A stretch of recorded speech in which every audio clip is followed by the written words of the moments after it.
Bienvenue sur Bordeaux Stories. Je suis Hugo et je vous emmène avec moi à la rencontre des acteurs et personnalités qui réveillent la belle endormie. Vous voulez une expérience digitale pour présenter votre produit, avoir la meilleure phase de pré-commercialisation possible. Nous, on est là pour ça. Et là, ils déchargent jusqu'à 60 tonnes et ils rechargent jusqu'à 60 tonnes. On n'a aucune limite, si ce n'est celle de l'esprit et de la créativité, évidemment. Apparemment, ça va quand même à 220 km/h. Oh, je crois qu'on s'approche du demi-million d'euros à peu près. Aujourd'hui sur Bordeaux Stories, programme chargé. On démarre au bassin à flot et on vous emmène jusqu'à Las Vegas en passant par Biarritz et Singapour. Et au menu, Keanu Reeves, une Porsche à 1,5 million d'euros, un bateau qui file à plus de 200 km/h sur l'eau et un dirigeable géant en construction chez nous à la Ruscade. On accueille sur le podcast Laurie et Raphaël, cofondateurs de VRD Studio. Ce studio mi-napolitain, mi-bordelais, créé il y a 3 ans au bassin à flot, s'est rapidement imposé comme un spécialiste des expériences immersives en réalité virtuelle. C'était plus facile de vendre l'expérience digitale que de vendre le design en lui-même. Avec eux, nous allons explorer comment la réalité virtuelle transforme la manière dont les entreprises locales, des chantiers navals à l'automobile en passant par l'aéronautique, présentent et développent leurs projets. Entre configurateurs 3D ultra réalistes et applications immersives, VRD Studio permet aux entreprises de la région et d'ailleurs de repousser les limites du possible en matière d'expérience digitale. Laurie, née à Bordeaux, et Raphaël, originaire de Naples, partagent avec nous comment la ville de Bordeaux, son écosystème et ses acteurs ont été essentiels à l'évolution de leur entreprise. Et ce qui est trop cool de la French Tech, c'est que en fait, le réseau il est énorme. Ils nous racontent aussi comment ils sont passés de beaux clients locaux à de prestigieux partenaires américains. Et le monsieur se trouve être le PDG de la section américaine de Nice. Et sans doute, le meilleur moment de l'épisode, Raphaël vous dévoile en fin d'échange où trouver la meilleure pizza napolitaine de Bordeaux. Installez-vous confortablement, on enfile son casque et on se laisse transporter dans cet épisode où technologie et créativité s'unissent pour redéfinir le futur des entreprises. Bouton Power, go!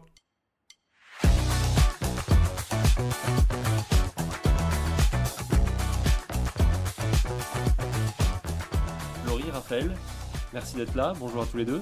Merci à toi. Et bienvenue sur Bordeaux Stories pour parler aujourd'hui, encore une fois j'ai un nouvel techno, mais aujourd'hui on va parler réalité virtuelle, entre autres, par le biais en fait de votre studio, donc VRD que vous avez cofondé à Bordeaux, au bassin à flot, il y a 3 ans. Et ben on va parler de tout ça ensemble. On démarre par parler d'abord un petit peu de vous. Honneur à toi, Laurie. Laurie, est-ce que tu peux nous donner ton âge et nous dire d'où tu viens? Est-ce que tu es de Bordeaux ou d'ailleurs? Et ton petit parcours pro? Ok, alors moi je viens d'avoir 31 ans.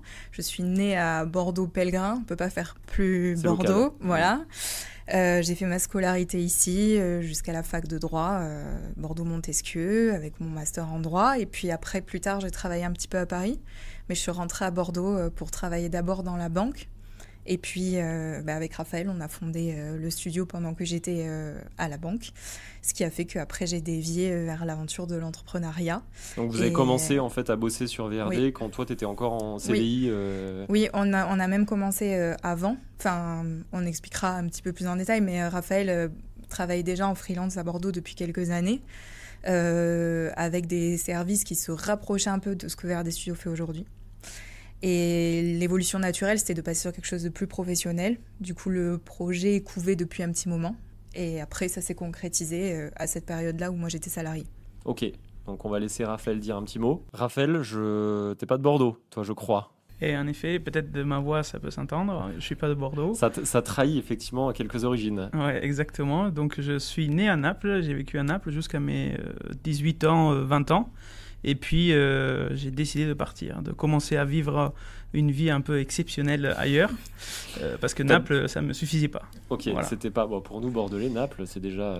C'est très bien pour visiter et pour venir en vacances, mais quand on veut travailler et avoir un esprit un peu technologique, innovant, c'est pas là. C'est pas à Naples. Si je fais un gros cliché, genre c'est plus pizza que réalité virtuelle du coup. Exactement, quoi. exactement. Okay. Même s'il y a de la réalité virtuelle, on a connu des copains qui travaillent en fait justement dans ce domaine, pas loin de Naples. Je trouve que justement ils peuvent pas évoluer avec autant de systèmes autour, comme à Bordeaux, comme en France en général. Ok, donc toi la volonté c'était peut-être pas forcément au départ de venir à Bordeaux d'ailleurs. C'est ça. Pas forcément, c'était vraiment de partir. Au début l'Espagne. Okay. Puis la France, ça s'est fait comme ça par hasard. Puis Paris, j'ai pas trop aimé. Et Bordeaux, en fait, j'ai vraiment aimé. Voilà. Ok. Donc c'est la ville qui m'a attiré. Ok. Parfait. Et un chantier en particulier, bien sûr. Ok, un chantier sur la région ? Oui, CNB, Chantier Naval Bordeaux. D'accord, donc ça a été, en fait, c'est le boulot qui t'a fait venir sur Bordeaux initialement. J'ai voulu tester en fait avec ce chantier qui avait une renommée internationale, CNB, et j'ai commencé par là, et puis ce chantier-là m'a redirigé un peu ailleurs, et du coup je suis resté par là. Toi, t'es arrivé avec quoi comme diplôme en fait ici Designer, en fait, j'avais même pas fini d'ailleurs, en fait j'avais un diplôme de technicien de la mer. Et après, j'ai commencé une étude de design dans le produit et dans les éléments à Versa, une université pas loin de Naples.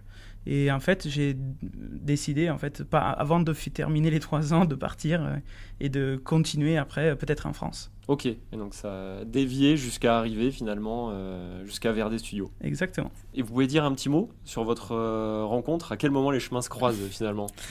Eh ben, écoute, à l'époque, après ces pérégrinations pour trouver du travail, Raphaël, parce que ce qu'il ne dit pas, c'est qu'il a travaillé chez un architecte naval d'abord pendant 4 ans en tant que salarié, et puis il s'est mis à son compte, et il a travaillé avec différents chantiers, et un de ces chantiers, chaque année, faisait la promo pour ses nouveaux modèles de bateaux que Raphaël dessinait.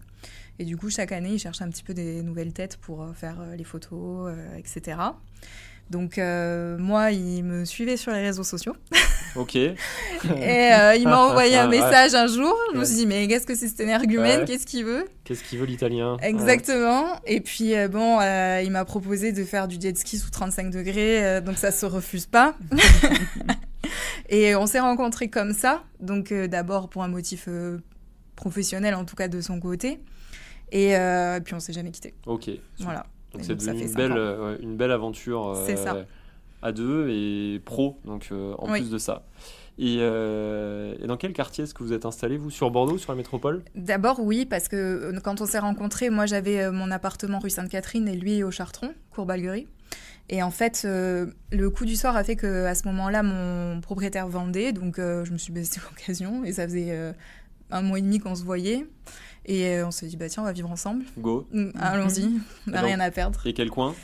Courbalguerie. Okay, on est resté là, du coup, un peu moins de 2 ans, jusqu'à ce qu'on achète notre maison à Ambarès, rive droite, qu'on a depuis 3 ans maintenant. Et voilà. Donc, tiens, c'est bien de dire un petit mot sur Ambarès à ce moment-là, parce que c'est vrai qu'on n'a pas trop parlé sur le podcast, on a eu pas mal d'épisodes autour de l'IMO. C'est quoi votre retour ? Alors, après être passé du Courbalguerie à Ambarès. Alors nous, si tu veux, le projet à l'époque, c'était d'acheter. Peu importe ce qu'on achetait, c'est vraiment de devenir propriétaire. Et on cherchait plutôt les appartements plus proches de là où on était. Sauf qu'on avait déjà le bureau au niveau de la base sous-marine. Donc la rive droite était bien placée pour nous. Et moi, je connaissais un petit peu Ambarès parce que mes parents vivent à Carmont-Blanc. Et on a trouvé cette maison, on a vu l'annonce à midi, à 15h on l'a visitée, à 15h30 on faisait une offre et ça s'est passé comme ça. Et du coup, nous depuis, on est contents. Enfin voilà, il y a quand même pas mal de petites choses qu'ils ont mises en place. C'est une ville franchement agréable à vivre quand t'as pas envie d'être en centre-ville, quand t'as envie d'avoir un jardin et que tu peux pas te le payer en centre-ville parce que c'est ça aussi la réalité des choses. Et vous êtes à combien de temps On a 18 minutes, nous, du bureau. Du bureau, donc au bassin à flot. Oui. Et on a la chance d'avoir la petite gare d'Ambarès qui est à 50 mètres de la maison. Donc en 14 minutes, on est à Saint-Jean, ce qui est pratique aussi quand on a besoin. D'accord. Donc non, on est content. Est-ce qu'on y passera notre vie ? Je ne sais pas. Mais en tout cas, pour là, un premier achat, on est très content. Ok, merci pour ce petit mot sur Ambarès, du coup. Belle intro. On va parler du coup maintenant de VRD, de votre activité, de ce que vous faites. C'est des nouvelles techno et cette scène nouvelle techno à Bordeaux, ce qui s'y passe. Alors VRD Studio, comment est-ce qu'on pourrait le présenter en quelques mots, en étant le plus pour que ça parle à tout le monde ? Alors, si tu me permets, juste, je vais faire un petit petit historique très rapide. Raphaël, de formation, est designer nautique, donc il dessinait des bateaux. Et lui, il a toujours été très intéressé par les nouvelles technologies, donc il est devenu en fait autodidacte sur tout ce qui est 3D, réalité virtuelle, etc. Et lui, c'était quelque chose qu'il proposait naturellement aux chantiers avec lesquels il travaillait, qui n'étaient pas des prestations forcément en plus. C'était plus facile de vendre l'expérience digitale que de vendre le design en lui-même. Parce que parfois, il y a beaucoup d'entreprises qui ont des designers en interne ou alors qui font sous-traiter, mais ils n'ont pas trop de budget. Donc je lui ai dit, essayons d'axer sur ça. Et VRD Studio est né de cette façon, où en fait on présente la chose de la façon suivante. Vous voulez une expérience digitale pour présenter votre produit, pour avoir la meilleure phase de pré-commercialisation possible, pour offrir une expérience diversifiante et différenciante à vos clients. Nous, on est là pour ça. Donc on va réaliser des configurateurs, comme on peut voir sur les sites des grands constructeurs automobiles, mais évidemment tout le monde ne peut pas non plus faire appel à des énormes studios londoniens ou autres. Donc nous, on est là pour pallier ce besoin. Okay. On va créer toutes les expériences en réalité virtuelle, donc avec les casques, comme on voit dans les films, etc. Donc, c'est notre réalité. La réalité virtuelle, oui. Donc on précise juste, c'est quand on a un masque ou un casque en fait, sur exactement. les yeux, qu'on ne voit pas autour de soi, immergé, on est immergé. Exactement, dans un monde qu'on a créé pour vous. Donc en 3D. En 3D, qui peut être une copie du réel, comme être complètement inventé, et qui va avoir différentes fonctions. Qui va être pour découvrir un produit, pour visiter une maison, pour configurer une voiture. Nous, en fait, on n'a aucune limite, si ce n'est celle de l'esprit et de la créativité, évidemment, pour créer l'expérience digitale qui va venir vraiment présenter et mettre en valeur votre produit ou votre service. Ok. Et donc le postulat de départ donc avec VRD, c'est de permettre justement à ces entreprises, et puis on va voir en fait avec tous les clients avec lesquels vous allez bosser, de permettre à ces entreprises de rendre visible quelque chose qui n'existe pas Exactement. encore. Ok.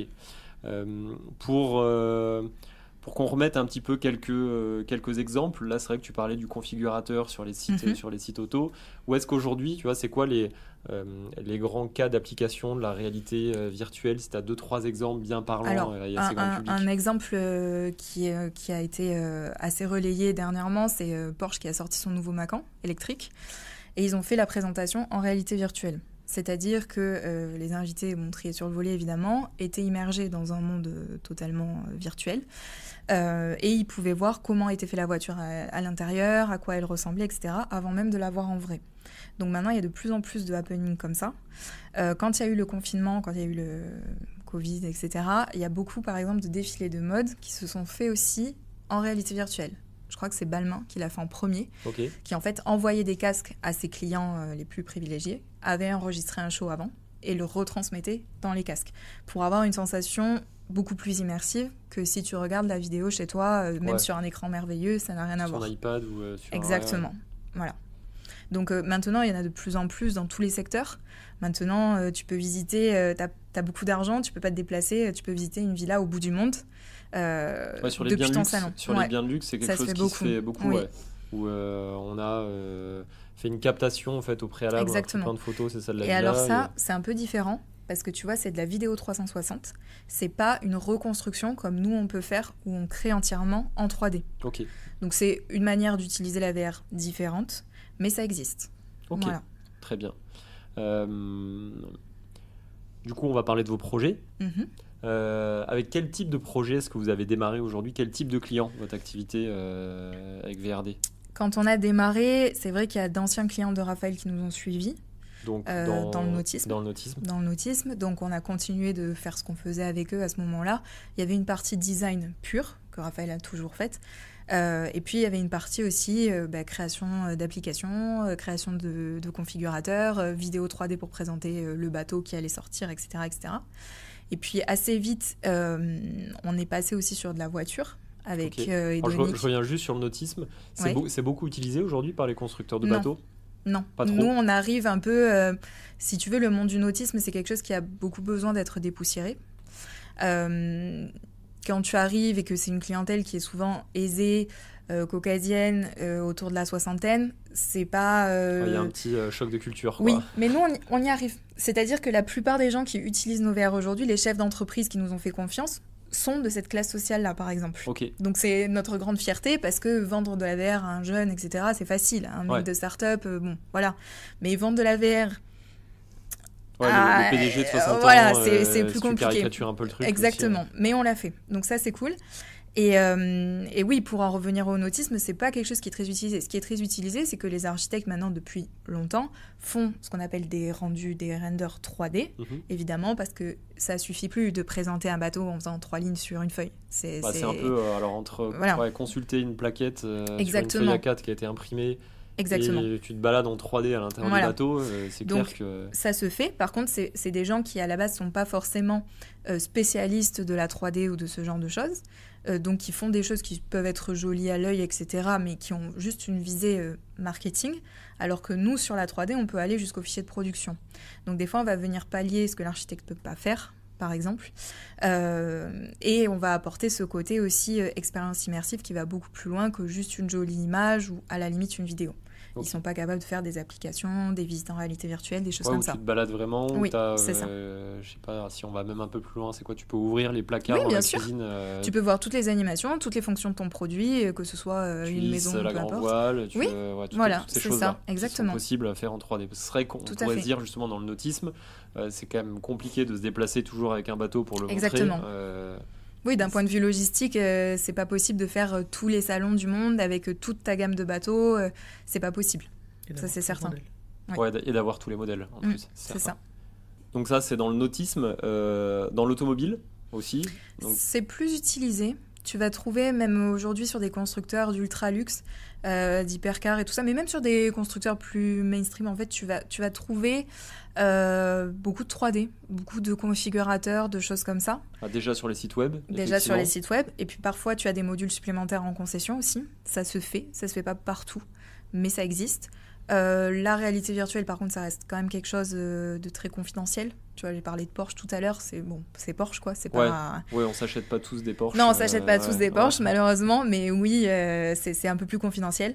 Par contre, ça tend à se démocratiser, donc ça, c'est bien. Et parce que ça a commencé quoi? Ça a commencé il y a 15 ans, enfin, cette phase de démocratisation. Ah, la phase de démocratisation, oui, c'est ça, on va dire, à peu près. Parce qu'il y a eu, on peut t'en parler aussi si tu veux, des casques, etc. Mais Meta est vraiment venu en rachetant la marque Oculus. Donc Meta, la maison mère de Facebook. Exactement, est vraiment venu retourner un peu les choses parce qu'ils ont proposé des casques qui sont beaucoup plus abordables, avec des technologies qui sont bien plus évoluées, qui sont plus simples d'utilisation. Donc même nous, Raphaël peut t'en parler, entre le moment où il a commencé et là maintenant ce qu'on fait, quand on aborde le client en disant oui, vous avez besoin de 3 casques à 400 € hors taxe, c'est pas du tout la même chose qu'il y a 10 ans quand on disait oui, il te faut l'ordi hyper puissant qui va être relié au casque qui coûte 1 500 ou 2 000 €. Voilà. C'était déjà une installation entre 3 et 5 000 € pour avoir un casque. C'est ça. Ok. Donc, plus la prestation de création à payer, c'était vite des gros budgets, quoi. Et du coup, donc dans l'auto, vous avez un sujet sur lequel vous avez bossé avec un acteur local, je crois. On a travaillé pendant presque 3 ans avec Edonic, qui est basé au Cap-Ferré. Edonic fait de magnifiques Porsche custom. Ok, donc Edonic, c'est quand on arrive, je crois, au début quand de la presqu'île du Cap-Ferré. Au niveau du Super U de Claouet, de l'essence, là, vous avancez, il y a la Banque Pop, etc. Et là, sur le côté droit, quand vous êtes au tournant, il y a un grand magasin super beau en verre et en bois. Et c'est Serge Yates Automobile, et à côté, son projet Edonic, du coup, qui est un projet vraiment de préparateur, un peu à la manière de Singer aux États-Unis. D'accord. Donc là, vous arrivez, vous pouvez avoir les rêves les plus fous. Vous allez rencontrer Serge, Catherine et Gabriel, et toute l'équipe. Et vous dites, moi j'ai envie d'avoir une carcasse de 911 de telle année, ou d'une autre, de toute façon, et je veux un truc hyper rock, je veux quelque chose d'hyper... mes couleurs préférées, c'est ça, qu'est-ce que tu peux me proposer? Voilà, en gros, l'idée de départ, c'est ça. Et effectivement, comme toutes les belles choses, ça prend du temps à être construit, élaboré. Et l'idée, là, c'est vraiment du projet sur mesure. Ah oui, 100%. Et là, l'idée, c'était que nous, on intervenait à ce moment-là, où effectivement, on allait permettre au client de valider sa vision et que tout le monde s'accorde sur la même chose. Parce que si toi, tu me dis bleu, tu penses pas au même bleu que moi. Ouais, il y a bleu clair, bleu foncé, bleu marine. Voilà. Donc là, on faisait plusieurs tests. Il y avait un mini configurateur où effectivement, le client pouvait choisir entre les options qu'il avait imaginées. On lui présentait ce qui était possible et à ce moment-là, il allait choisir telle couleur, telle sellerie, telle forme de siège, telle forme de volant, etc. etc. Et vous faisiez le rendu derrière et pour nous, on valider faisait le un peu, rendu pour valider, pour pouvoir... voilà, on faisait une partie du design aussi, sur Ok. certaines pièces. Juste pour qu'on situe, c'est un projet, vous pouvez dire la fourchette, une fourchette large même du projet sur la 911 là, en question. Oh, je crois qu'on s'approche du demi-million d'euros à peu près. Ok. Donc oui, mais il y a la voiture en elle-même à payer Oui, il y a dedans. déjà la voiture. Ouais. Il y a tout le savoir-faire, il y a beaucoup d'artisans qui travaillent dessus, c'est quand même du travail d'exception. C'est de la haute couture de la voiture. Ouais. C'est même plus tu vas chez Dior et t'achètes une robe de sa dernière collection, c'est tu vas chez Dior et tu Dior dis te voilà, fait, moi je voudrais ça à votre sauce, donc faites-le. Alors Tu te rends bien vous compte, m'aviez ouais. montré, parce que je suis passé au bureau il y a quelques semaines, tu parlais donc d'influence rock. Ouais. Donc je crois qu'il y avait des grilles de micro qui Oui, étaient, par exemple, il y avait un client qui était très très porté effectivement sur le rock et sur l'arceau de la Targa. Donc nous, on était arrivés après ça. Ils avaient déjà eu l'idée, faut rendre à César ce qui est à César. C'était une grille de micro comme celle qu'on voit ici, qui recouvrait l'arceau Targa. Et bon, il y avait plein de petits détails dans la voiture, mais c'était génial. Par exemple, sur les compteurs de vitesse, etc., les compteurs étaient assortis à la montre du client. Le client disait j'ai une GMT Master 2, ben, tu me fais l'heure pareil à l'intérieur, quoi. Ok. Donc c'était vraiment de l'ultra personnalisation. Ouais. Et donc vous, votre rôle à ce moment-là, c'est de venir valider en fait avec le client C'est ça. et le préparateur la C'est ça. vision C'est commune. Ouais. c'est de la proposition. C'est de la création de contenu aussi parce qu'ils sont très présents sur les réseaux. Et puis, il y avait aussi une belle partie design. Enfin, Raphaël a designé par exemple les sièges sport, un des volants. Enfin, il y avait pas mal de choses. Mais ça, oui, c'est un peu moins l'activité principale de VRD. Mais pour nous, c'est toujours agréable de garder du design. Voilà. Ok, ouais, c'est pas que du rendu de ce qui existe en fait Non, déjà, non. c'est aussi l'activité de VRD, c'est Exactement. aussi proposer des choses. Tout à fait. Faut rendre honneur aux compétences quand même de Raphaël. Ah non, mais c'est sûr. Ouais. Non, mais il fait Merde. que des trucs Ouais. merveilleux Ouais, en valeur, plus. le produit de la personne en face. Donc ça, c'est un exemple de projet sur lesquels vous avez bossé dans l'auto. Ouais. Dans l'aéro, je crois que vous avez eu pas mal de sujets aussi Ouais, avec des acteurs locaux, des noms qu'on a beaucoup entendus, dont Oui. on a entendu parler ces dernières semaines dans les médias. Tout à fait. Nous, on a notre gros client dans l'aéro, c'est Flying Whales, Alors, les gens du dirigeable. présente-nous un petit peu Flying Whales. Flying Whales, c'est Sébastien Bougon, qui est visionnaire, et qui en fait a cette idée de recréer à notre ère actuelle un dirigeable comme on en voyait au début du XXe siècle. Pour faire du transport de fret écologique et pour désenclaver des zones extrêmement difficiles d'accès. Donc par exemple, amener quoi? Par exemple, amener des pales éoliennes au milieu de nulle part, là où ça va gêner personne et là où aucun camion peut accéder. Ok, genre en haut d'une montagne par exemple. Par exemple. Ça peut être aussi, il y a des trajets, si je ne me trompe pas, qui sont prévus notamment avec la Guyane pour apporter des vivres, de la pharmacie, enfin des conteneurs remplis de choses qui ont besoin d'être apportées. Ok. Et ramener des choses aussi de là-bas. Donc que ce soit des choses, par exemple de la production maraîchère, ça peut être aussi de la gestion de déchets tout simplement. Ok. Donc, Donc voilà. c'est sur du gros transport Ouais, avec. c'est jusqu'à 60 tonnes de transport. Ok, ouais, donc c'est énorme. Et ce que tu m'expliquais, le gros avantage du dirigeable par rapport à l'avion ou à d'autres moyens de transport? Bah, en fait, c'est qu'il fait du vol stationnaire. C'est-à-dire que l'avion, il va amener quelque chose, mais il faut qu'il atterrisse. L'hélicoptère, il va amener quelque chose, mais il va pas amener très lourd. Alors que le dirigeable, il arrive, il vole sans bouger, et là, il décharge jusqu'à 60 tonnes et il recharge jusqu'à 60 tonnes. Aujourd'hui, il n'y a pas d'autre appareil qui peut faire ça. Et si tu veux amener 60 tonnes de marchandises en camion, Ça fait quelques camions. faut des routes, faut des ponts qui tiennent le coup, faut des tunnels qui soient assez hauts, faut le personnel pour décharger, recharger, etc. Donc l'idée, c'est de faire appel à un mode de transport qu'on a un peu oublié et qu'on va faire ultra tech pour pouvoir servir tous les besoins du monde actuel. Ok, Voilà. et ce projet-là, Flying Whales, la première mise en service, c'est prévu pour... Ah, ça, je saurais pas te dire parce que là, il y a le sujet de l'usine qui doit voir le jour déjà. Mais je t'avoue que j'ai pas tout le calendrier en tête. Parce que c'est vrai qu'au niveau, au niveau de la région, ce Ouais. projet-là, Flying Whales, on en a entendu parler notamment pour l'histoire d'usine là, que Oui, tu évoques. à la Ruscade. Où ça? À la Ruscade. La Ruscade, donc c'est sud de Bordeaux, c'est ça? Ouais, Sud c'est de ça. Bordeaux. Nord-est. Non, Nord-est. Nord-est de Bordeaux. 01 Géo, quelque part, autour de Bordeaux. On regardera sur Google Maps. Voilà, Allez, exactement. Donc le dirigeable, on a bien compris qu'il était très gros. Du coup, pour construire le dirigeable, il faut... Plus grande usine d'Europe. Voilà, il faut la plus grande usine d'Europe. Et il y a un sujet notamment écologique depuis plusieurs, j'ai envie de dire mois, mais est-ce que c'est pas même année ? Je sais pas. Alors le projet de l'usine en lui-même, c'est vrai que quand ils ont choisi la Ruscade, etc., tu as une obligation de faire des études écologiques. Donc effectivement, il y a des choses qui ont été signalées par les associations écologiques qui sont, si tu veux, ça n'a pas de pouvoir coercitif, mais Flying Whale, c'est dans une volonté de ne pas faire de greenwashing. Donc effectivement, ils travaillent au maximum pour pouvoir respecter tout ce qui leur a été demandé et avoir un projet qui va être vraiment vert et qui va être respectueux de l'environnement, des habitants, enfin de ce qui existe déjà autour. Le but, c'est pas d'arriver, de tout raser, enfin c'est pas ça. C'était un peu ça le sujet, moi, de ce que j'ai cru comprendre. Ouais, Tu sais, on crie au loup très vite aussi. Donc, en tout cas, de ce qui est ressorti dans les médias, quoi. Voilà, je peux comprendre que ce soit apeurant, parce que c'est un très, très gros projet. Après, voilà, il y a aussi la balance bénéfice-risque, il y a aussi l'impact, le fait que ça va créer beaucoup d'emplois aussi. À la Ruscade aujourd'hui, je ne suis pas sûre qu'il y ait énormément d'entreprises qui peuvent employer plusieurs centaines de personnes. Donc, non, nous, évidemment, on est à fond derrière le projet. Mais après, c'est pas à moi de parler au nom de Flying Whales. Bien sûr. Mais c'est pour resituer un petit peu le contexte de Flying Whales pour ceux. Quand on évoque le nom, c'est vrai que quand tu m'en as parlé la première fois, ça m'a dit quelque chose. Et voilà, j'ai resitué 2-3 articles dans Sud-Ouest qui étaient passés, notamment à cause de l'installation de cette usine. Oui. Donc on a compris en fait l'enjeu pour Flying Whales de développement de son dirigeable. Pourquoi est-ce qu'ils sont venus voir VRD Studios, finalement ? Alors, comme tout le monde, ils ne sont pas venus voir VRD Studios, c'est moi qui les ai attrapés. C'est pas pareil. Mais par contre, après, ils ne se lassent plus de nous, évidemment.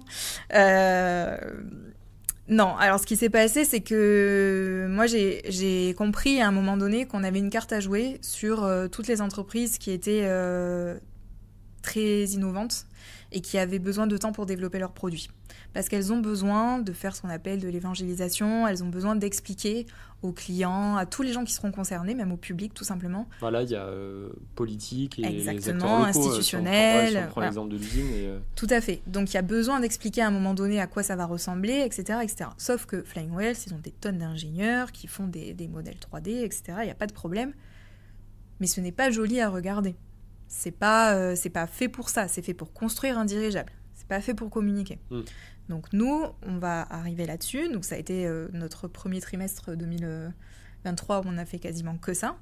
Et Raphaël a refait entièrement tout le modèle 3D à partir de ce que les ingénieurs lui ont donné pour le rendre léché, si tu veux. Présentable, un peu, t'enlèves tout ce que t'as pas besoin de voir. Exactement. Tu fais quelque chose de super beau avec des matières qui sont super cool, etc. et qui vont être très fidèles à la réalité. Et à ce moment-là, la première vidéo qu'on a faite pour eux, c'est une vidéo où le dirigeable s'assemble entièrement. Donc là, tu vois au fur et à mesure la structure, la skin qui vient se mettre dessus, les tails, enfin, tu vois un petit peu tout et à quoi ça va ressembler. Et ça, c'était très, très, très important pour que le public comprenne ce que c'était. Parce que si tu veux, ils voyaient des représentations où il y avait un gros ballon, etc., mais ça fait pas réel. Donc je me suis moi-même posé la question quand vous m'avez montré la vidéo. J'ai dit, mais où est-ce que le chargement, où est-ce qu'il se place C'est ça. Sauf que là, nous, effectivement, le but, c'était de montrer à quoi ressemblait la zone cargo, comment c'était quand les pales éoliennes descendaient, les troncs d'arbres, les conteneurs, etc., tout ce que tu pouvais avoir. Et en plus de ça, on leur a fait également une application qu'ils utilisent en salon. Donc, ils ont utilisé au Bourget l'année dernière, on était avec eux. Et sur cette application, tu peux mettre au fur et à mesure toutes les composantes, tu peux charger, décharger la zone cargo, et tout ça, ça te permet de comprendre comment ça marche. Okay. Là, on sort 2 nouvelles vidéos en collaboration avec eux, une qui est déjà sortie et une autre qui va pas tarder, sur des cas d'usage. Comment le dirigeable va se comporter, vers quel territoire on peut aller, comment ça se passe. Quand on voit un chargement-déchargement, concrètement, il y a combien de personnes, comment ils communiquent. Donc tout ça, c'est toujours dans la volonté de Flying Whales d'être ultra transparent avec le public, avec les clients, avec les investisseurs, etc. et d'expliquer au mieux vraiment à quoi ça va servir. D'accord. Et nous, on est le facilitateur, si tu veux, pour ça, de la représentation de ce que va être vraiment une mission du dirigeable. Et c'est là qu'est notre rôle, aujourd'hui sur VRD Studios. Et puis en termes d'impact, je veux dire, le visuel est tellement plus fort que les mots. Tout à fait. Tu oui, montres, c'est sûr. Et puis, de voir des représentations 3D d'un dirigeable comme ça, t'en vois pas tous les jours. Et c'est vrai que ça marque. Moi, j'ai encore les images en tête, vous m'avez montré. Oui. Donc, et nous, notre volonté, c'est d'aller encore plus loin, c'est de le mettre en réalité virtuelle, qu'on puisse visiter le dirigeable, qu'on puisse visiter l'usine, etc. Donc ça, après, c'est entre leurs mains. Simon, si tu m'entends. Mais effectivement, c'est quelque chose qu'on aimerait faire et qu'on pense qu'il peut être très très utile au public pour comprendre et se rendre compte. Moi, je me dis, demain, je suis habitante de la Ruscade, je peux visualiser vraiment comment l'usine va s'intégrer dans le paysage, comment vont être les infrastructures autour, est-ce que ça va me perturber dans mon quotidien, est-ce que ça va être bruyant, est-ce que tout ça, je pense que c'est important. Ouais, ça peut aider effectivement à se projeter. Ouais. Ok. Il n'y a pas que Flying Whales. Non. Je te laisse, vas-y. Dans la passe décisive. Là. Le même cru que Flying Whales, on a rencontré Aqualines à peu près au même moment, qui était dans la même délégation que nous au CES 2023. Ça, on reviendra dessus, mais voilà. Donc CES, c'est le salon de l'innovation à Las Vegas qui se tient tous les ans. On en reparlera un petit peu après. Ouais. Et donc, on a rencontré Aqualines. Aqualines, ils sont où? Ils font quoi? Alors, Aqualines, ils sont basés à Bayonne. Mais ils sont entre Bayonne et Singapour. Ok. Parce que un des fondateurs, est entre Singapour et Bayonne, tout simplement. Et moi, j'aime bien... Tu sais s'il est plus de Singapour ou plus de Bayonne? Non, il s'appelle Guillaume Catala, donc il est pas... Enfin, il est... A priori, c'est peut-être plus Bayonne. Exactement. Okay. Exactement, mais je pense que c'est sa vie professionnelle extrêmement riche qui l'a amené à Singapour. Je t'invite à l'inviter parce que moi, je l'adore. Ok. Voilà. Et j'aime bien travailler avec des gens qui m'impressionnent. J'aime bien travailler avec des gens qui sont visionnaires, qui, à un moment donné, dans leur tête... Qui vous embarquent, du coup, voilà, un peu sur les projets. Exactement, qui ont des idées folles. Et puis bon, après, on en connaît plein des gens qui ont des idées folles, mais on n'irait jamais travailler avec eux parce qu'on sent que, voilà. Un peu trop fou. Mais par contre, des fois, tu rencontres des gens qui vraiment... t'as envie de leur faire confiance. Ça fait partie, vraiment. Et du coup, Aqualines, ils ont décidé de développer un nouveau mode de transport maritime qu'on pourrait résumer très rapidement comme un taxi volant, mais qui est comme un petit avion qui vole sur un coussin d'air. Donc, c'est pas un hydravion, c'est différent. Mais ça permet de faire du transport très rapide et agréable, par exemple entre des atolls, sur des grands lacs, etc. etc. Parce qu'aujourd'hui, tu es entre la Martinique et la Guadeloupe, t'as pas forcément un transport hyper rapide qui va t'amener de l'autre côté. Et aujourd'hui, il y a un manque là-dedans. Par exemple, tu vas dans un super resort au bout du monde, tu veux naviguer entre les atolls, etc., ou à Tahiti, en Polynésie, bah, tu vas avoir les petits coucous, tu vas avoir un bateau, si la mer est pas bonne, c'est compliqué. Et là, il manquait vraiment quelque chose. Et ça fait quelle taille ? Il y en a différents. Il y en a des petits qui sont vraiment pour 2 personnes, genre en gros, c'est toi, t'as ton île, t'as décidé que tu t'achetais un petit truc. Ouais. Et puis, il y en a qui peuvent transporter jusqu'à 14 ou 16 personnes, quelque chose comme ça. Et je crois qu'il y a projet d'un plus grand, mais je ne suis pas certaine. Donc, globalement, ça ressemble quoi ? Plus à un avion ? Ça ressemble plus à un avion qui va être posé sur l'eau, qui va t'attendre au bout du ponton et qui va décoller. Ça avance quand même à 220 km/h. C'est très rapide. Ça va plus vite qu'un bateau. Voilà, et ça vole à quoi 1 mètre à peu près ? 1 mètre de l'eau. 1 mètre de l'eau en hauteur. Et du coup, c'est ça qui permet d'aller très très vite, de ne pas subir la marée, etc. Et ensuite, en phase de décélération, il redescend doucement jusqu'à arriver sur l'eau. Voilà. Donc c'est ça, tu parlais de coussin d'air, c'est en prenant de la vitesse. C'est une technologie qui fait que l'air, je ne peux pas t'expliquer. Ça serait mieux s'expliquer avec une application. Voilà. Et donc, justement, et c'est là que VRD Studio arrive. On a fait l'application où on a mis l'Aqualines, enfin je dis on, mais moi j'ai rien fait, Raphaël a tout fait. Merci César. Mais exactement. Où effectivement, c'est une application où on peut voir l'Aqualines déjà dans différents contextes. Donc il y a un lac, il y a vraiment l'atoll paradisiaque et puis il y a pleine mer. Où en fait on peut ouvrir les portes, etc., voir comment c'est à l'intérieur. On a mis des passagers, enfin c'est très sympa. Allumer les lumières, éteindre les lumières, le voir la nuit, enfin voir comment il se comporte. Et où en pleine mer, il y a une séquence en fait où on peut simuler un décollage et un amérissage pour voir comment il prend sa vitesse, comment il se comporte, qu'est-ce qu'il produit aussi comme écume à l'arrière, enfin des choses comme ça qui sont importantes et qui permettent de mieux comprendre aussi et que finalement le public en jouant avec l'application puisse s'approprier aussi le truc et dire ah oui mais je connais. J'ai testé, j'ai vu au Bourget, parce qu'eux aussi, ils étaient au Bourget. Ok. Et du coup, voilà. Donc, et pour eux, c'est quoi l'objectif, justement, avec cette maquette interactive? C'est de trouver des partenaires, des clients? Oui, c'était de la présentation aussi, parce que là, ils sont en train de tester les protos. Nous, on a fait ça pour eux il y a 1 an. Donc l'idée c'était, aussi, ils ont levé aussi des millions, etc. Le but c'était de continuer, je pense, à présenter des choses, parce que c'est très difficile quand tu lances une boîte. Et que ça dure des années en développement. développement. Et que ton produit va être market fit X années après.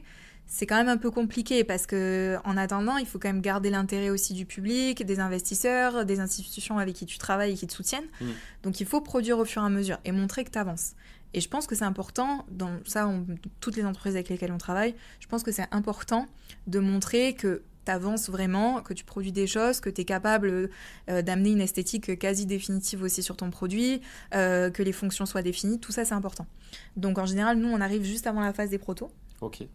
Parce qu'ils sont quand même assez loin dans le design, dans ce qu'ils veulent faire. Et ensuite, les protos suivent, et si tout se passe bien, tout simplement le premier exemplaire, et après on continue, quoi. Ok, il y a une date là aussi? Là, ils sont en train de faire voler les protos. Donc, dernière nouvelle qu'on a eue, ça se passait bien. Ouais. Donc, dans quel coin? Tu sais ou pas? À Bayonne. À Bayonne? Ouais. Ok. Donc là, ils font ça. C'est combien de personnes à Aqualine, si tu sais ou pas? Je sais pas, mais ils sont quand même pas mal, parce que... Nous, on travaillait donc beaucoup avec les 2 fondateurs, et puis avec la responsable aussi com. Souvent, c'est les responsables com qui travaillent avec nous. Et après, il y avait d'autres personnes, parce qu'il y a tous les ingénieurs, il y a tous les gens qui travaillent à 100% sur le projet. Ouais. Je peux pas te dire combien ils sont. Ok, donc c'est une belle équipe. Oui, c'est une belle équipe, ouais. sur Bayonne, quoi. Ok. On a parlé nautique, on a parlé auto, aéro. Vous avez des envies là pour la suite? Vous avez des gros projets qui arrivent? Franchement, ouais, nous, on a toujours envie. Le jour où on n'aura plus envie, c'est qu'il faudra qu'on arrête ce qu'on fait, tu vois. Et il y a des sujets en particulier? Oui, là, on a un gros déplacement qui arrive à Dubaï pour le Jitex, qui est un gros salon tech. C'est la première fois qu'on y va. Donc, on y va avec la chambre de commerce, qui nous a proposé et qu'on remercie très fort. Et d'autres boîtes de Bordeaux? D'autres boîtes de Bordeaux aussi. Okay. Certaines qu'on connaît, d'autres qu'on va découvrir. Donc ça, c'est trop bien, parce que quand tu pars... alors, c'est pas la colonie de vacances, évidemment, mais ça permet de créer des liens. Ouais, c'est clair, ouais. Tu vois, par exemple, Flying Whales et Aqualines, on est parti avec eux à Vegas, et c'est comme ça qu'on a travaillé avec eux. D'accord. Parce que je pense que les gens te voient te comporter, vendre ton produit, voient l'intérêt que ça suscite, et c'est la meilleure carte de visite, en réalité. Ah clairement, ouais. Donc là, on part à Dubaï. On a hâte de découvrir le salon, mais on a hâte aussi d'avoir beaucoup de rendez-vous extérieurs qui nous intéressent, parce que nous on adore les voitures, les bateaux, etc. Donc il y a quand même des chantiers là-bas. Il y a des entreprises, notamment d'hypercars, notamment je sais pas si moi je suis très fan de Fast and Furious. Et dans le set, à un moment donné, ils sont à Abu Dhabi, et je sais pas si tu te rappelles cette scène où ils traversent les tours avec une hypercar qui vole. Je suis pas allé jusque là. Bon, mais je te le dis, j'imagine, merveilleux, truc. Okay. Merveilleux. Et du coup, en fait, cette hypercar-là, elle est créée et produite à Dubaï. Donc moi, je veux absolument aller la voir. C'est quoi la marque? Alors, tu vois, je vais même pas m'en rappeler. C'est la... Putain, Huracan, non, c'est pas ça? Non, pas du tout. Bon, bref. Elle canne. Oui, c'est un truc en canne. Ok, d'accord. Mais elle est merveilleuse, cette voiture. Et donc moi, je pensais même pas qu'elle existait, pour de vrai. Mais ça peut faire partie typiquement. Exactement, des sujets, c'est des gens qu'on veut voir. Après, est-ce qu'ils voudront nous voir? Ça, c'est encore, ça reste à prouver. Il y a des belles choses dans la vitrine aujourd'hui chez VRD. Oui, bien sûr, mais ça suffit pas à la vitrine. Ouais. La vitrine, ça suffit pas. Il faut savoir convaincre. Exactement. Il faut rencontrer. Du coup, on veut rencontrer des gens comme ça. Il y a même un Français qui a créé sa marque de voiture là-bas, donc c'est pareil, on veut aller voir, etc. Et voir tout simplement quelle est un peu l'ambiance au Moyen-Orient, puisque nous, on n'y a jamais été, ni en perso, ni en pro, ni chacun de notre côté. Donc c'est aussi une découverte. Nous, on avait cette volonté avec VRD Studio de pouvoir aussi découvrir d'autres marchés. Donc c'est super pour nous, c'est une belle occasion. Et voilà, on te dira comment ça s'est passé. Je voulais vous entendre aussi un petit mot sur si on s'intéresse de loin aux technos sur lesquels vous bossez, donc c'est principalement la réalité virtuelle, mais souvent qui va de pair avec la réalité virtuelle, on entend beaucoup parler de la réalité augmentée. Ouais. Et il y a quelques semaines, c'était au début de l'été, je crois, en France, il y a le Vision Pro d'Apple qui a été rendu disponible. C'est quoi votre vision un peu sur votre avis sur le produit et Alors moi, je vais juste parler de ma partie commerciale et de la partie qui concerne VRD. Raphaël va pouvoir t'en parler parce qu'il a été le tester. L'Apple Vision Pro, moi je trouve ça très bien parce que chaque fois qu'Apple sort un produit, il est démocratisé. Donc en fait, évidemment, avec les prix, ils tabassent, donc tout le monde ne se paiera pas ça. Ouais, c'est pas du très grand public pour l'instant. C'est pas du très grand public, mais comme l'iPhone au début. L'iPhone, c'était hyper cher par rapport à un Samsung ou un autre. C'était 600 oui, ou 700 mais à l'époque, ton euros, téléphone, tu payais 140 €. Ouais, même pas, c'était avec ton forfait. Exactement. Exactement. Et maintenant, c'est normal pour toi de lâcher 1500 boules dans le dernier iPhone. Ouais. Voilà. Donc, on est d'accord. Donc, en fait, Apple, ils vont souvent venir démocratiser des technos et démocratiser le fait que ça coûte quelque chose. Donc, pour nous, c'est très intéressant parce que... 2500 € le casque, je crois. 3000, 3005, je crois. 3005. Là-bas. Oui. Donc Ici, là, 4000. attends. Parce que... c'est 4000 en France. Ah ben, tu payes tout plus cher en France, de toute façon.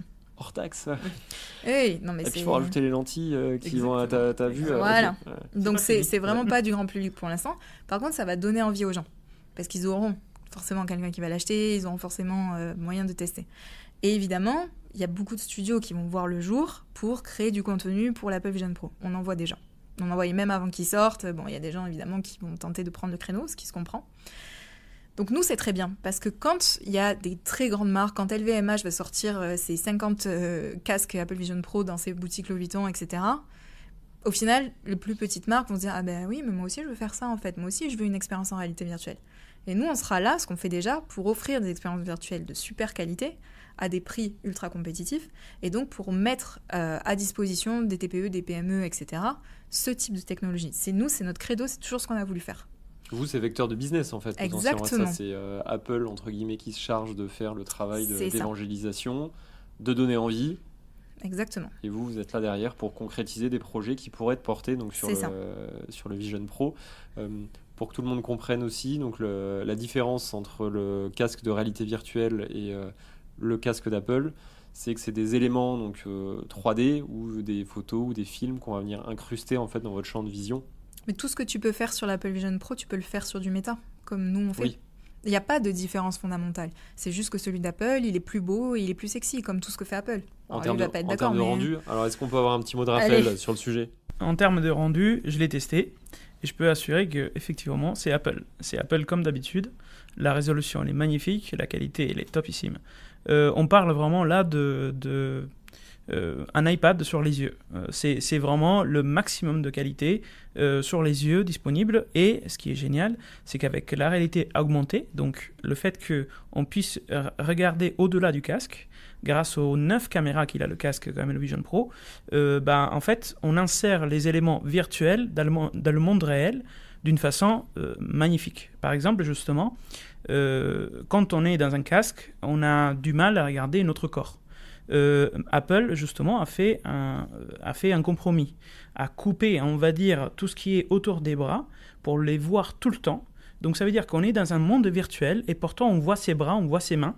Et en plus, il a rajouté par-dessus un filtre pour les voir comme s'ils étaient dans le monde virtuel où on est. Par exemple, dans le casque Vision Pro, on part en mer. Nos mains, en fait, elles vont être illuminées par le soleil virtuel et non pas par la lumière qu'on est dans la maison. Et donc ça, c'est quelque chose qu'ils ont rajouté, c'est Apple. C'est tout Apple, c'est la qualité, tout d'abord, sur la fonctionnalité et sur l'idée, en fait, d'avoir quelque chose tellement immersif qu'on s'y perd. Voilà. Donc ça, c'est vraiment la force de Apple. Là où on a vu un peu la limitation, c'est le fait que, justement, Apple a prévu ça pour être assis, debout, à un endroit fixe. C'est pas fait pour se balader. Les vidéos qu'on voit des gens se balader dans la ville et tout, qui conduisent, c'est faux. C'est totalement fake. En fait, une fenêtre ne peut pas être... En fait, on verra juste le monde réel. C'est comme si on mettait des lunettes qu'on voit. Voilà. On peut pas utiliser le casque en virtuel quand on se déplace. Et justement, c'est un peu aussi le côté négatif de ce monde, de ce casque-là. Et c'est pour ça que nous, souvent, on essaie de quand même avertir nos clients et de dire Meta, quand même, il sait faire ça déjà. En fait, Apple, pour l'instant, il le limite parce qu'il dit il veut pas laisser faire n'importe quoi aux gens. Alors que Meta, en fait, il laisse le développeur faire ce qu'ils veulent. C'est quelque chose qui permet justement à une idée de naître de bout en bout et pas juste de s'arrêter parce que la maison mère a dédié le casque à faire que ça. Donc sur le rendu, grâce en tout cas, c'est rendu un petit peu plus léché en tout cas. Ça devrait donner des idées quoi, à Exactement. pas mal de clients potentiels. Et, voilà. Tu confirmes en tout cas que l'expérience avec le Vision Pro elle est quali quoi. C'est la meilleure quali qu'on puisse avoir au niveau consommateur. Parce que sinon on doit aller sur des casques très très chers. On va refermer ce petit chapitre, la projet, et puis on va revenir un petit peu, on va rentrer de Dubaï, on va se reconcentrer sur Bordeaux et continuer de parler de vous. Aujourd'hui, VRD, donc le studio, vous êtes implanté au Bassin à Flot, Ouais. je crois que c'est ça. C'est marrant, vous avez un bureau, c'est un peu atypique. Ouais. ouais. Tu rentres, il y a une grosse proue de bateau qui a deux doigts de te C'est tomber ça, dessus. Exactement. C'est nous, je pense que si on doit faire quelque chose comme les autres, on meurt. Tu Voilà. vois, voilà. En fait, pour la petite histoire, Raphaël, un de ses premiers clients, c'est la marque Rose West Cap Cod, qui est une marque de voiliers implantée donc à Bordeaux depuis longtemps et qui est juste à côté de la base sous-marine. Ok. Voilà. Et donc Hervé Nollet, le fondateur et propriétaire de Rose West, a 2 gros hangars contigus. Et à ce moment-là, c'est vrai que son deuxième hangar, c'était beaucoup de stockage. Et nous, on avait besoin d'un bureau. Donc Raphaël a un peu battu des cils en disant « S'il te plaît, Hervé !» Voilà. Et du coup, ça a pu se faire comme ça. Et on a pu avoir une partie du hangar pour installer nos bureaux. Ce qui fait que ça nous arrangeait bien parce que nous, on vivait Courbalguerie, donc on était à 5 minutes. Ouais. Et puis, même maintenant, Même on aujourd'hui est à encore, côté. Il y a de la place pour se garer. Il y a de la place pour se garer, donc quand on a des choses à amener, des écrans à transporter, etc., c'est quand même plus pratique pour nous que le centre-ville. Et l'écosystème de du bassin à flot, en fait, Ça il y a se pas mal de développe. boîtes aussi. Ouais, ça se développe beaucoup. Ça se développe beaucoup parce qu'au début, il y avait beaucoup de boîtes, surtout dans le nautisme. Ouais. Et finalement, il y a Ubisoft qui s'est implanté. Malgré tout, grosse boîte de jeux vidéo. Ouais. Ils Ils sont au bassin à flot, Ubisoft ? Ok. Ils sont au bassin à flot. Et il y a beaucoup d'écoles qui se sont implantées aussi. Donc beaucoup d'écoles axées sur la tech. Donc en fait, nous, c'est un vivier de talent pour nous. Donc c'est hyper intéressant. Et puis après, il y a tous les commerces qui sont développés aussi à côté, tous les restos, etc. Donc avant, moi quand j'étais petite, le bassin à flot, c'est le no man's land. Voilà. Et maintenant, c'est vraiment devenu un quartier à part entière. Qui est très agréable en tout cas nous on y travaille et pour y travailler c'est très agréable donc c'est très sympa parce que quand on reçoit nos clients on peut aller manger à côté au restaurant, il y en a plein, on peut se faire un rendez-vous pro et tout ça, il n'y a pas de souci, ça effraie plus personne de venir au bassin à flot. Voilà, c'est plus comme à l'époque, voilà, c'est devenu quelque chose de très bien. Moi je travaillais déjà là avant puisque l'agence bancaire dans laquelle je travaillais était rue Lucien Fort, donc j'étais déjà côté, voilà. Et, il y a des boîtes avec qui vous bossez aujourd'hui ? C'est juste des gens avec qui tu peux partager une bouffe ou il y a des gens avec qui vraiment vous il y a des gens avec qui on travaille puisque on travaille avec Rose West déjà évidemment. Alors là ils sont plus du côté de Bacalan mais il y a Grip 3D qui travaille avec nous depuis un moment. Grip s'est spécialisé dans l'impression 3D de pièces de voitures rares. D'accord. Donc, t'as besoin de changer un truc sur ton Youngtimer, ta voiture vintage, etc. C'est hyper dur à trouver ou ça coûte une blinde. Eux, ils te le font en 3D sur demande. Ok. Voilà. Donc, au début, ils se sont spécialisés dans ça. Après, ils font d'autres choses, il me semble. Je peux pas parler à la place de Gauthier, mais voilà. Et nous, quand on travaille par exemple avec Edonic, quand on avait besoin de proto, de choses comme ça, souvent c'était Grip qui intervenait. Ok. Donc Grip, Gauthier, on s'entend très bien avec lui. Et puis après, nous, c'est vrai qu'on découvre aussi au fur et à mesure les gens qui travaillent autour de nous, parce qu'on ne se rend pas trop compte. Il y a un gros coworking aussi qui a ouvert là-bas, c'est le Mama Works. Ouais. C'est ça. Mm-hmm. Donc il y a beaucoup, des fois on découvre aussi que les gens sentent dans notre secteur, quand on fait des événements, par exemple French Tech, on discute et puis on se rend compte qu'ils sont dans le quartier des bassins à flot. Donc non, il y a vraiment, ça se développe vraiment. Il y a un bel écosystème. Ouais, tout à fait. Avec la French Tech, justement, tu peux expliquer peut-être en 2 mots ce qu'est la French Tech pour ceux qui ne connaissent pas et votre rapport aujourd'hui. Alors, la French Tech, c'est une institution semi-publique, semi-privée si je ne me trompe pas, qui a été voulue par les autorités françaises pour développer la tech en France, pour mettre en valeur, rassembler tous les acteurs de la tech en France. Avant, il n'y avait pas, c'était un petit peu des assos locales, chacun etc. faisait dans son coin. Voilà. Donc là, il y a une asso qui fait figure d'autorité, c'est la French Tech, qui est vecteur de beaucoup de choses, puisque c'est beaucoup eux qui vont nous accompagner sur des salons, qui vont créer du business aussi entre nous, etc. Et du coup, nous, la French Tech Bordeaux, on les a rencontrés en 2022, à une époque où moi, j'ai commencé à vraiment gérer la boîte, à quitter mon travail et à gérer à 100% derrière des studios. Et c'est le premier acteur qui nous a répondu, tout simplement, qui nous a pas tourné le dos, qui nous a accueillis, même si au début c'était très balbutiant et qu'on savait pas se présenter, on n'avait pas de deck et de pitch à sortir, et ils nous ont accompagnés toujours, ils ont été extrêmement aidants. Et nous, on est très loyaux. Donc, ça se passe très bien. Et ce qui est trop cool de la French Tech, c'est que en fait, le réseau, il est énorme. Donc, c'est plus de 700 entreprises adhérentes. Alors, c'est une délégation régionale, oui, la French Tech Bordeaux. Alors, je crois que c'est la plus grosse que délégation. Ouais, ça fait partie des... Alors, tu as French Tech, et certaines French Tech sont tellement puissantes, entre guillemets, qu'elles ont l'appellation French Tech Centrale. C'est le cas de Bordeaux. Ok. Après, tu vois, dans la région, tu as aussi French Tech Limousin, French Tech Béarn, Périgord, etc. Tu en as plusieurs. French Tech Bordeaux, elle est quand même... Oui, qui est au-dessus, qui chapeaute un petit peu. Voilà, mais c'est bien d'avoir des antennes locales parce que les gens ne font pas de business qu'à Bordeaux. Hein. Il y a des entreprises ailleurs en Nouvelle-Aquitaine. Donc, c'est bien aussi d'avoir des entreprises, des antennes plus locales aussi pour créer des événements, etc. Une fois par mois, il y a un after-work où tout le monde est libre de venir. Donc là, c'est toujours l'occasion de faire des rencontres, de te tester aussi, de pitcher ce que tu fais devant d'autres entrepreneurs. Ouais. Bon, s'ils comprennent rien, tu te rends compte que ça va pas, quoi. Voilà. Il y a beaucoup d'événements qui sont organisés. Une fois par an, c'est la French Tech Night et le French Tech Day. Donc c'est super parce qu'il y a plein de conférences, etc. C'est l'occasion de se rencontrer. Donc non, franchement, pour les entrepreneurs et pour tous les gens qui qui cherchent à développer leur boîte ou la boîte dans laquelle ils bossent, c'est un bon vecteur. Ah ouais, puis même moi je pense que si aujourd'hui j'étais étudiante dans ces milieux-là, que je m'intéressais à l'IA, ce genre de choses, je pense que je m'inscrirais, tu vois, pour justement rencontrer de potentiels employeurs, voir comment se comportent les boîtes, voir un petit peu ce qui est proposé, ce qui se fait, parce qu'il y a beaucoup, la French Tech va toujours t'envoyer des actualités, faire vivre l'écosystème. D'accord. Tout simplement. Ok. Et c'est eux alors qui vous avez emmené au CES ou pas ? Ouais, c'est eux. Alors, les salons internationaux, c'est toujours une espèce de cohorte entre plusieurs pouvoirs publics.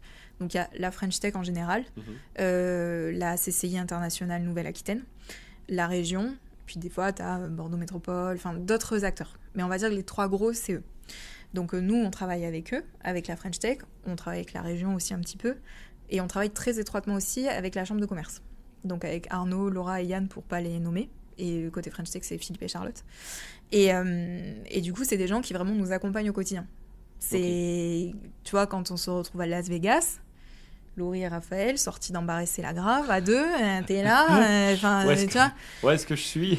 Et t'en as toujours un pour te dire, si t'es arrivé jusque-là, c'est que tu le mérites, donc tu vas faire ce qu'il faut maintenant. Tu vois. Et des fois, je pense que t'as besoin aussi de gens comme ça, qui te secouent, qui te disent, qui te poussent un peu derrière, pour sortir un peu de ta zone de confort. Tout à et fait. Donc c'est comme ça qu'on est arrivé à trouver un premier client américain. C'est ça. C'est comme ça qu'on habite presque à Beverly Hills. Elle exagère un petit peu, mais... Oui, légèrement. Non, vas-y, tu peux nous raconter un peu l'histoire, en tout cas, de ce premier client américain. Eh ben, c'était cette année au CES. Donc, cette année, on était exposants. Donc, on avait un stand. Donc, trop super pour nous. Enfin, génial. Et puis, t'essayes d'alpaguer tout le monde. Ouais. Tu vois, les gens, ils passent devant toi et t'es prêt à faire n'importe quoi pour les attraper. Ils ont les badges. Alors, des fois, tu vois, des fois, tu vas pas. Quand c'est des grosses marques, enfin, nous, on a eu Chanel, LVMH, on a eu Porsche. Enfin, ils sont tous venus nous voir. Donc, c'était génial. Et moi, j'ai plusieurs techniques. C'est soit je connais la boîte, soit je l'ai ciblée, soit je me dis, lui, je vois un point commun. Lui, je sais que je vais pouvoir lui raconter une histoire, quelque chose. Et en fait, à un moment donné, je vois quelqu'un, je me dis, lui, c'est sûr, il pèse. C'est certain, ça se voit à l'attitude. Et je vois qu'il a un nom italien. Alors là, j'hésite pas. Bam. On sort la carte napolitaine. Exactement. Et souvent, alors, autant... Non, mais il y a beaucoup... Alors, tout le monde parle anglais, évidemment, au CES. Mais il y a beaucoup de Français, il y a beaucoup de Coréens. Mais les Italiens, il y en a, c'est vrai. C'est pas la plus grosse délégation. C'est pas la plus grosse délégation. Mais c'est surtout qu'un chef d'entreprise américain, d'origine italienne, s'attend pas à ce que sur les stands français, t'es une nana qui l'alpague en italien. Ok, parce que toi, tu parles italien. Oui. Du coup. Okay. Bah oui, sinon c'est compliqué. Voilà. Ouais, quand il faut s'engueuler à la maison, c'est en mais italien. Exactement. Ouais, c'est comme ça que ça se passe. Et du coup, je l'interpelle, voilà, je lui dis qu'est-ce que vous faites, tout ça. Et le monsieur se trouve être le PDG de la section américaine de Nice, donc tout ce qui est domotique ultra premium, que tu trouves chez Leroy Merlin, enfin partout, dans le monde entier. Donc ils font quoi concrètement comme produit, Nice ? Ils font toutes les télécommandes, les trucs de portail, les lumières connectées, enfin tout ce que tu peux imaginer en domotique, les alarmes, etc. Ok. Plutôt sur un segment assez premium, c'est ça ? assez, voilà.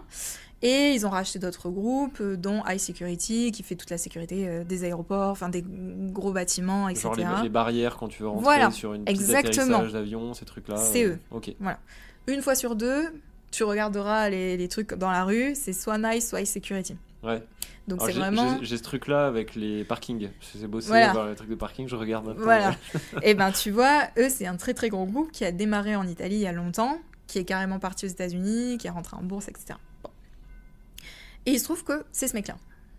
Bon. On lui dit, mais si, vous allez voir, on va vous faire un truc génial, vous aurez la carte interactive, on va mettre tous vos produits en scène, tous vos produits seront activables dans l'application ou dans la VR, donc vous aurez un seul catalogue, vos sales, ils vont au bout du monde en salon, ils vont pas amener tous les gadgets et toutes les barrières et tous les portails, c'est pas possible, ils auront l'appli, ils pourront montrer à tout le monde, tout ça. Il me dit, ok. Ouais. Mais ils te disent tous ok. Ouais, bah oui, ouais. Allez. Et puis, quelques temps après, je commence à recevoir des mails d'un Américain. Des mails. Je réponds pas tout de suite. Je me dis, bon, c'est encore des pubs parce qu'au CES, t'es beaucoup alpagué de pubs parce que, oui, et acheter la liste des contacts, et acheter ci et machin, etc. Donc, je me dis, bon... Je fais pas trop gaffe. Je fais pas trop gaffe. Et finalement... Et après, je regarde. Mais c'était donc son... directeur commercial, ou je sais même plus, qui en fait nous sollicitait pour un rendez-vous pour mettre en place le projet. Ok. Voilà. Ok. On a fait je sais pas combien de rendez-vous avec eux. Et du coup, voilà, on a fait le projet, donc on a fait l'application qui a déjà été utilisée sur plusieurs salons dans le monde. Là, ils sont en Australie, par exemple. Donc, génial. Et ça s'est très très bien passé avec eux. C'est vrai que les Américains, c'est très fluide. Ils te disent ce qu'ils veulent. Ils vont pas te raconter un chien, ils vont pas te faire de caresses, ils te disent je veux ça. Si c'est bien, c'est bien, si c'est pas bien, c'est pas bien. Donc très cool pour nous parce que franchement... tu vas droit au but. Ouais, il y a quelque chose de très frais, tu vois, dans la relation et de dire... ils vont te dire je veux pas travailler avec toi ou ils vont te dire je veux travailler avec toi. Ce qui est intéressant de voir là, c'est que en fait, tu peux être une boîte à Bordeaux sur une techno qui est certes innovante, mais qui peut exister ailleurs dans le monde, exactement. Et ils vont nous choisir. Il y en a à Paris, il y en a à Nantes, il y en a à New York, il y en a à Chicago, bref, il y en a partout. Tout à fait. Et en fait, tu peux être, une boîte de Bordeaux et mais c'est pas la première fois que ça nous arrive. Tu vois, l'année dernière, BMW USA avait un projet et ils voulaient travailler qu'avec nous. Ça n'a pas pu se faire parce que il y avait un timing qui était trop serré, mais c'était avec nous. Tu te dis, c'est quand même BM USA. Ouais. Les mecs, ils ont le choix. Donc il y a un fit humain, parce que je veux dire, des boîtes comme la vôtre, genre en Californie, par exemple, tu te dis, il y en a à l'appel, quoi. Et en fait, faut y aller, quoi. En fait, la leçon, oui, faut y aller. Retenir, c'est faut y aller, faut tenter. Faut passer son temps à foncer dans les murs, de toute façon. Parce que tu vas parler sur 4 jours, je sais pas, moi je dois parler à 600 personnes, j'exagère pas, enfin vraiment. Et si à la fin, t'en as 10 avec qui tu bosses, c'est beaucoup, tu vois. Ouais. Donc si en plus tu fais le timide et tu parles à 50 personnes en 4 jours... tu rentabilises pas ton retour à Las Vegas, quoi. Ah non, mais pas du tout. Puis c'est quand même un gros investissement pour une boîte comme nous, c'est beaucoup, quoi. Donc, ça représente quoi comme budget pour une boîte là, cette année, en janvier, 18 000 €. Ok. Donc pour être exposant à Las Vegas, au CES... Alors, nous, on avait les avions, l'hôtel, on est resté 10 jours sur place, les repas, tout est très cher. Ouais. On avait loué une voiture, parce qu'aux États-Unis, tu marches pas. Ouais. Le stand, les locations d'écran, les achats de matos, tout ce qui est papeterie, tu vois, les catalogues, etc., qu'on distribuait, tout ce que tu mets en place avant te coûte bien sûr hyper cher. Et puis bon, aux États-Unis, tout coûte très très cher. On a voulu faire imprimer des trucs. J'arrive, le mec me fait le devis, il m'annonce combien, $2 000 pour imprimer genre 200 feuilles. Je lui dis mais quoi? Quoi? Ok. Ouais, moi, on m'a même dit que ça vaut plus le coup dans le cas d'un salon comme le CES d'acheter des télés que de louer des télés. Mais nous on les a achetés, on les a rendus. Ouais, voilà, on s'est fait rembourser. Alors les États-Unis, tu ramènes un truc pour te faire rembourser, ils te posent même pas de question. Tu le ramènes 10 minutes après sur ton compte. Agréable. La magie. Ok. Eh ben parfait. On termine, on close ce petit chapitre VRD dans le territoire bordelais et même à travers les États-Unis. Pour terminer maintenant sur un volet un petit peu plus perso, je vais vous poser quelques questions avec pour but de vous faire parler un peu sur vos meilleures adresses, que ce soit en Barès ou ailleurs, vous allez me dire. On commence avec un déjeuner, un midi en ville, soit tous les deux, ou soit avec un ami, une amie. Il y a quoi comme adresse? Alors, de toute façon, Raphaël, pour le faire décrocher du boulot, c'est compliqué. Donc, c'est moi qui vais aller manger. Ouais. Et en général, c'est toujours avec mon meilleur ami qui est mon expert comptable aussi. Et je ne sais pas pourquoi, je pense qu'il a des parts, mais on finit toujours au café de minuit, là, aux Grands Hommes, juste en bas. Voilà. Ok, le repère. Voilà, je ne sais pas pourquoi, mais c'est comme ça. C'est comme ça que ça se passe. Ouais. Un dîner romantique, un vendredi soir. Alors, si c'est vraiment Voilà, romantique c'est pas avec ton expert comptable. Non, mais je l'adore quand même, mais je préfère mon mari, effectivement. Mais d'ailleurs, on mange avec lui ce soir pour pas changer. Très bien. Mais si tu veux un truc un peu premium, mais sans être luxe, moi, un restaurant que j'adore, c'est le Davoli, qui est à Saint-Pierre. Très, très bonne adresse si tu veux une expérience gourmet sans casser le PEL. Mais très très sympa quand même. Ok. Et après, nous, notre resto familial tenu par nos copains, c'est la Traditionnée qui est au Chartron, qui est donc la pizzeria napolitaine par excellence, avec les petites nappes à carreaux rouges et blancs. Est-ce que je peux avoir un mot de Raphaël là-dessus? Ça vaut quoi? Ça vaut une très très très bonne pizza napolitaine, vraiment. Ok. C'est comme si je retournais à Naples à chaque fois que je vais dans ce resto. Comme à la maison. Ok, donc c'est que ça doit être vraiment bon alors. Ouais, non. Hors resto, une adresse coup de cœur sur Bordeaux. Alors, c'est vrai que on passe beaucoup de temps de travail, on sort moins, mais dernièrement, je suis allée au CAPC. Ça faisait très très longtemps que j'y étais pas allée, parce qu'il y a une copine à nous qui s'appelle Elsa, qui expose pour l'exposition temporaire qui s'appelle Itinéraire fantôme, qui est encore dispo. Et c'était super parce que moi je suis pas trop art moderne, je pense que j'ai pas toutes les clés pour comprendre. Mais je crois que le but premier de l'art, c'est de te faire ressentir quelque chose. Et là, c'est ce qui s'est passé, donc c'est qu'il y a quelque chose qui a été transmis. Et en fait, il se trouve que l'artiste leader sur cette... Enfin, je sais pas si on dit comme ça, mais en tout cas, sur cette expo, c'est Alexandra Grant, qui est la compagne de Keanu Reeves. Donc, à l'expo, il y avait Keanu Reeves, etc. Ça a beaucoup fait parler. Et donc, notre copine Elsa expose dans la même expo que la femme de Keanu Reeves. Madame Reeves. Exactement. Mais c'est très sympa, l'expo est très bien faite. Et puis voilà, aller au musée, ça permet toujours de passer un moment un petit peu hors du temps. Non, mais c'était très bien dit, je trouve, la façon, comment tu l'as amené. C'est-à-dire que, non, mais que ça te fasse finalement, même si tu n'y connais rien, ça te... Mais, il y a une émotion. Tu sais, moi avant, quand j'étais plus jeune, je faisais de la danse classique. Et la danse classique, c'est vrai que c'est un peu comme l'art classique. On va beaucoup saluer la performance, on va beaucoup saluer le fait que le danseur ou la danseuse puisse faire un saut très haut, puisse faire X tours, etc. Tu vas aller voir, c'est sûr que quand tu vois le radeau de la Méduse, par exemple, tu vas voir les coups de pinceau, tu te dis mais comment le mec il a fait ça? Quand tu t'es au Vatican, que tu vois la chapelle Sixtine, tu te dis mais les gars sont fous. Ouais. Donc effectivement, quand tu regardes de l'art moderne ou de la danse moderne, t'es un petit peu moins sur ça, parce que des fois tu vas avoir un objet posé au milieu de trucs, des trucs empilés, et c'est difficile je trouve de saisir. Quoi. Voilà. Et parfois, c'est quand même important d'avoir un contexte, d'avoir une explication, etc. Ça aide. Mais malgré tout, je pense que c'est ça la force et la puissance de l'art, c'est que tu n'as pas besoin de comprendre pour que ça te transmette quelque chose. Et c'est quelque chose, toi, que tu as retrouvé, oui. En tout cas au CAPC là, oui. Dans ce que t'es, oui, okay. Tout à fait. C'est quelque chose que j'ai retrouvé. Pas dans tout, je ne vais pas non plus raconter des bêtises. Mais en tout cas, ça m'a fait plaisir, tu vois, de faire ça. Je me suis dit, ça va. Donc pour ceux qui veulent se remettre le pied à l'étrier... allez au CAPC. Ok, très bien. Vous avez des amis qui ne connaissent pas Bordeaux, qui viennent vous voir pour le week-end, format vendredi soir, et vous les remettez dans le train le dimanche soir. Ouais. C'est quoi la tournée que vous leur faites faire moi, j'ai toujours une affection particulière. Je suis vraiment la meuf basique, mais pour le Mama Shelter, j'apprécie toujours d'aller manger poulet rôti du Mama Shelter. Pour moi, c'est tout simple, mais c'est top. Moi, je les amènerais forcément au Cap Ferré. Okay. Donc, un peu chez moi, quoi, du côté de l'herbe, Claouet, la vigne, etc. Après, je pense que s'ils aiment bien les jeux vidéo et tout, on les amène chez Eva VR, qui est à Bordeaux-Lac, où tu peux... c'est comme si tu jouais à Call of, mais t'es dans le jeu, parce que t'es en réalité virtuelle et c'est génial. Okay. Bon, là, tu veux te défouler, mais il n'y a pas mieux que ça. Ce que j'ai fait alors, la semaine dernière, la VR... T'as Kéops et t'as les dinosaures. Oui, alors ça a plus un côté un peu pédagogique, enfin exposition, ouais, voilà. Plutôt pour les petits. pas voilà. ouf en termes de rendu. Alors, on se prononcera pas sur le travail des autres parce qu'on l'a pas vu. C'est très grand public. Oui.